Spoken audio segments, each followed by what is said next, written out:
Income tax कडनं, पण ती सुद्धा पुन्हा त्यांना बहाल करण्यात आली. अशा गोष्टी घडू नये.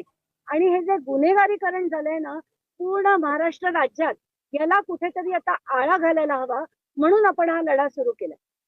नक्कीच आपण जेव्हा म्हणलात की एवढे आमदारांवर गुन्हे दाखल आहे, जेव्हा त्या आमदारांनी नॉमिनेट केला होता तेव्हा तुम्ही आंदोलन का बनायचे?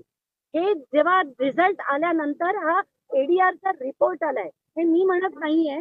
एडीआर नावाची एक संस्था आहे, त्यांनी तो रिपोर्ट बाहेर काढलाय की 118 लोकांवर गंभीर स्वरूपाचे, तर असं जर असेल तर ही लोक मंत्री म्हणून तिथे जाणार, मंत्री म्हणून तिथे कायदे बनवणार आणि ते आपल्या जनतेवर लादणार, हे मला मान्य नाही. धनंजय मुंडे सारखे गुन्हेगारी प्रवृत्तीच्या लोकांना थारा देणारी माणसं, ते स्वतः अशी अनेक कृत्य केली आहेत त्यांनी, अशा माणसाला तिथे राहणं